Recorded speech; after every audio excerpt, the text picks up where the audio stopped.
Hey guys, welcome back to the Hide. We are back out on the review bench today, not with a rifle review, but this time with an accessory review. So this is one of the MDT LSS-XL chassis. Now, I'm sure you guys have seen on the channel before, I've previously had the Ruger American Ranch rifle in 5.56. Done quite a few videos on that. We know that it's definitely a shooter right out of the box. After a little bit of workup with my hand loads, gotten it to basically an MOA shooter anytime you put it on the bench or put ammo through it with that load. So it's a very capable platform just as it is out of the box. However, the factory stock does leave a little bit to be desired, as most rifles do. And I really thought it was a good idea, or could be a good idea, to chassis a rifle like this to kind of make a sort of like a mini PRS style rifle, just to kind of practice around with here at the Hide, do some drills with, some different kind of shooting, so on and so forth. So I found this chassis from MDT, and they've had the LSS-XL for quite some time, and they've made it for the Ruger inlet for quite a while, actually. However, since Ruger introduced the magazine style interface for AR-15s with a lot of their Ranch line, as well as their Predator for that matter, there was no real offerings for a chassis that would still allow you to use the AR style magazines. You could use the ACIS, but to take advantage of the higher capacity or the standard capacity magazines that the AR-15 offers, there wasn't really a whole lot. And then apparently, unbeknownst to me, I'm not really sure how long it's been out, but they offer an AR version of this. So if you get on their website and kind of tool around, if you click on your Ruger inlet, short action, and they'll have one that says LSS-XL and then AR version, and that's what this is. So this will fit all of the Ruger American Ranch Predator style firearms, but it gives you the ability to use your AR-15 style magazine. So your 6.5 Grendel, your 5.56, probably 350 Legend would work. Not really sure about 450 Bushmaster, although I don't see why it wouldn't work, but it's definitely an option. But I just wanted to kind of go over some of the features. We're definitely going to shoot it. This is a Hide. We've got to get some shooting video, but I really like the interface to it. It's a super easy install, and for me, this is kind of one of those, you know, why not? Let's try it and just kind of see what happens sort of thing. I'll be honest with you guys, these are not cheap. That's really the biggest downside to these chassis. They are expensive. Now, is the juice going to be worth the squeeze? I don't know. But now, as far as cool factor, it definitely knocks it out of the park, I personally think. So I did go with the FDE version to kind of keep with the theme of the original Ruger stock, since it comes FDE. Went with just a Magpul MOE grip, and we got a CTR stock, so we do have the locking capability here in the stock. And I thought, well, why not take and we'll try a folding stock adapter. So I picked up one of these Sylvan Arms folding stock adapters, and I have to say, guys, when it's folded, it's a pretty compact package, especially if you don't have a suppressor on the end of it. So kind of go over a little bit of it here, check and make sure it's clear, and it is. As you guys know from the factory, these come with a really decent trigger. I mean, it's not bad. It's a little bit adjustable. You can tweak it a little bit further if you'd like to go ahead and void your warranty. That's entirely up to you. But overall, the shootability of the firearm is really, really good. The MDT chassis kind of steps that up a little bit as far as, in my personal opinion, ergonomics. Shooting it from the bench, I've shot it a little bit from prone and some standing as well.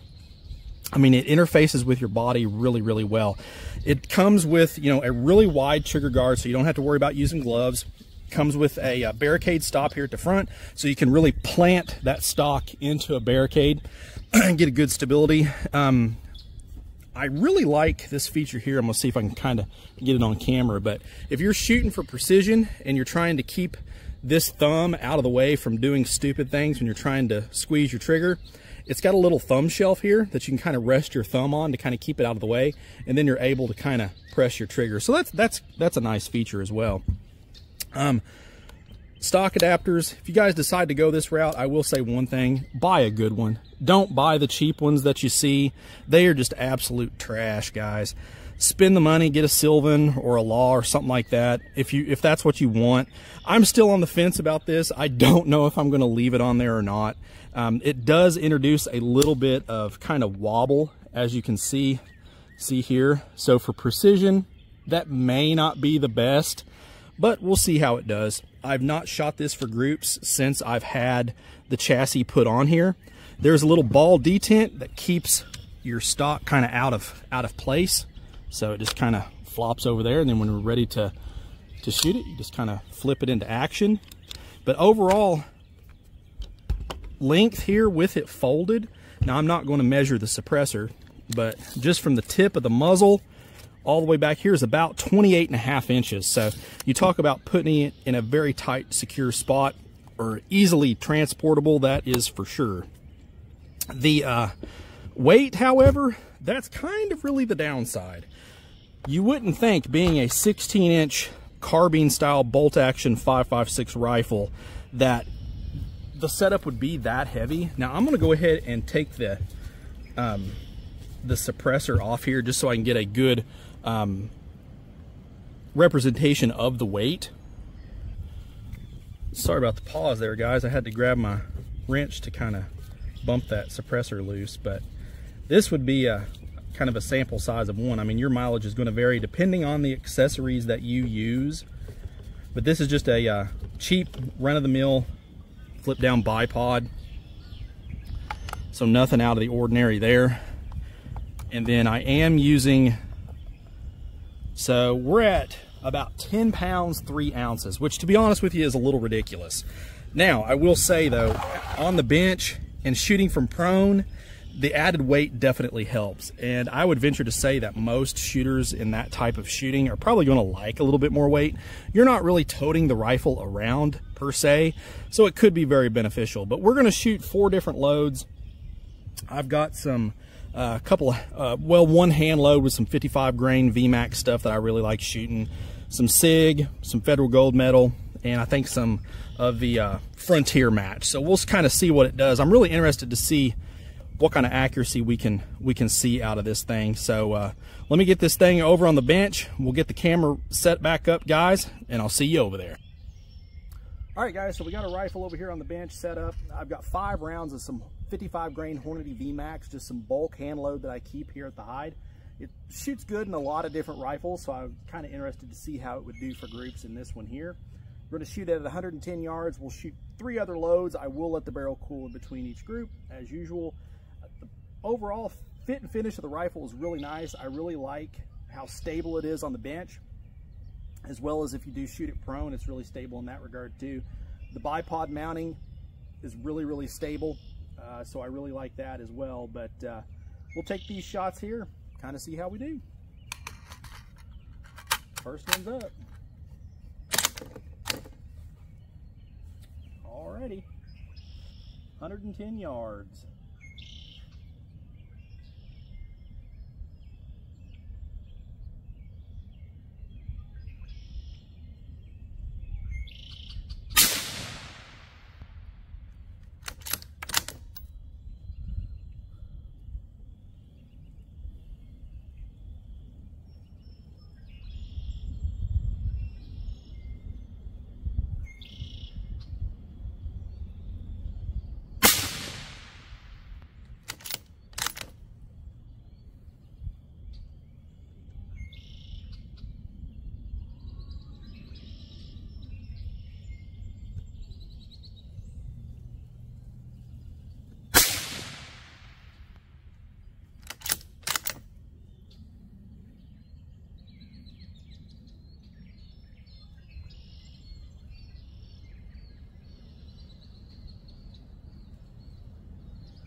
Last one here.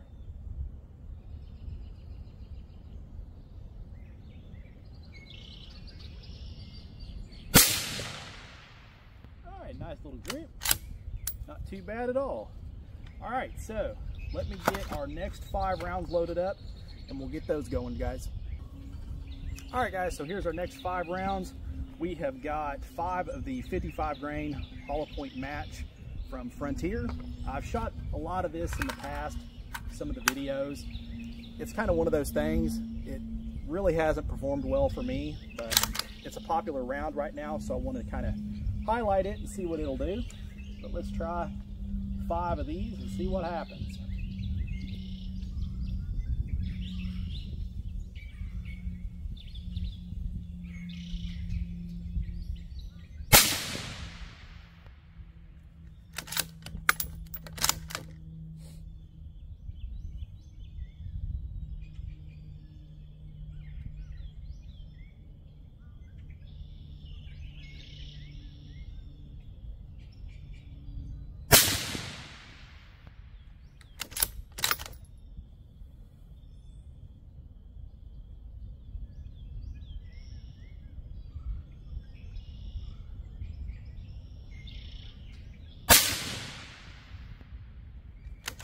Well, that was an odd hit, right in the center on that one.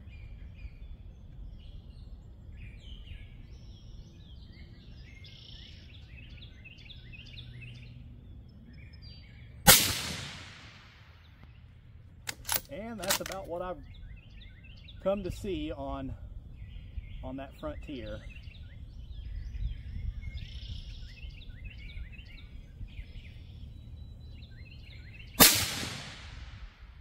Yep, pretty representative of that load. All right, guys, so we'll let the barrel cool a few minutes here, and then we'll try our next one. All right, guys, so we got our next load here. This is that 77 grain SIG OTM match.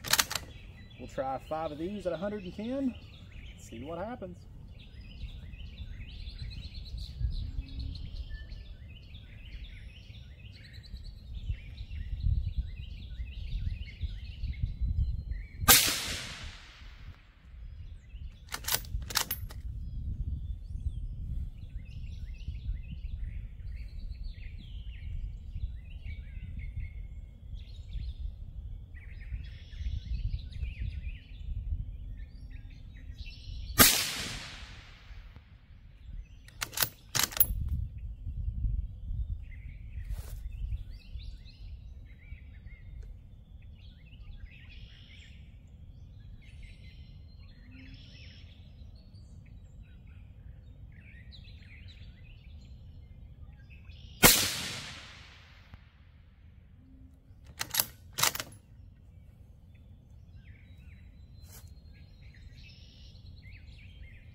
Alright, doesn't appear to be too bad here in the scope.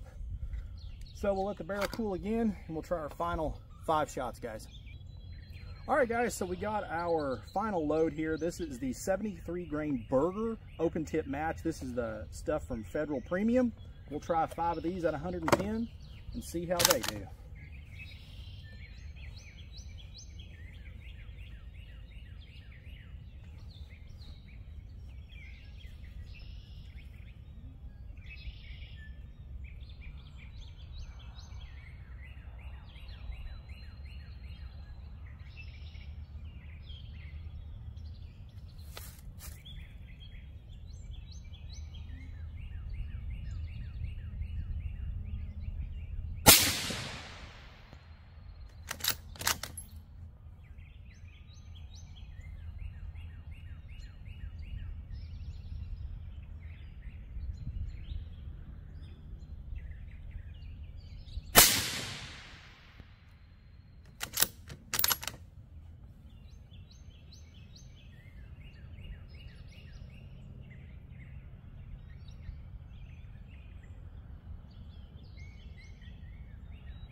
Tell you, the rifle feels absolutely great on the bench with this chassis.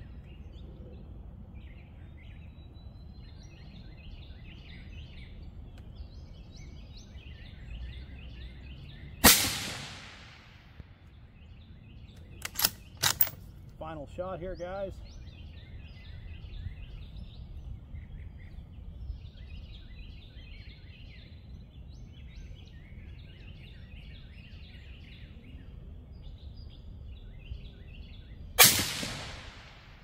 All right. So, I'm going to run down, I'm going to grab our target. We'll take a look and see how we did with each of these 4 loads. Then we'll get some final thoughts on this setup, fellas. Okay guys, I ran down and grabbed our target. And so here's that 55 grain VMAX hand load. My thumb for reference. So that's a heck of a nice group there. This one over here, that Frontier stuff, that's about typical what I normally have seen with this. You'll shoot 2 shots. They'll run pretty close together. Then you'll just have 1 shot that just goes completely just wherever it wants to, and then you'll have another 2 that are pretty tight together. So I don't know what it is about that. I just do not have any luck with that ammo. But here is our SIG. That SIG shot really well. Pretty sure that's 2 shots in 1 hole. Then we got 1 here, then 2 down here in the black. And then here's that Burger. That Burger shot exceptionally well. We've got 5 shots right there in the 10 ring, not even sighting it in for that ammunition, so that ran really good. So some final thoughts on this. I guess the big question, guys, is going to be, is the purchase price of one of these chassis worth the money? And guys, that is going to be completely up to you. I can't tell you that. Yes, they are expensive, but I will say, as far as shootability goes, interfacing with the rifle in a few different positions, the chassis does feel a lot better than the factory stock. I'm still on the fence about the folding stock adapter. See if I can show you guys here. There is some flex there, but it doesn't seem to make too much of a difference because we shot some pretty good groups there. Pretty good tightness on those last 2 especially, and even that 55 grain load. So I don't know if I'll leave it on there or not. One thing I do like is the added length of pull it does give you. I got kind of longer arms, so it makes it really comfortable whenever you're behind the rifle. If you've not ever shot one of these rifles, do yourself a favor and get one. The Ruger American Ranch in 5.56 is probably one of the best kept secrets in not only the rifle market itself, but I would even go so far as saying precision wise. I have shot these now going on, gosh, probably 3 years maybe since I first reviewed the very first one with the standard box mag before they came out with the AR version. And guys, they just flat out shoot, and this one is no different. I mean, I think the biggest takeaway from adding the chassis to a rifle like this is it just allows you a better opportunity to take advantage of what's already there. So if that kind of makes sense, then yes, it definitely would be worth the extra cost. But if you guys like this content, please let me know. If you'd like to see anything else on this rifle, please let me know down below in the comments. Be glad to interact with you guys and hear your all's opinions and see if there's anything else you want to see. Please like, share, and subscribe, guys. I really appreciate all the support. Couldn't do this channel without you. And as always, shoot straight. Later.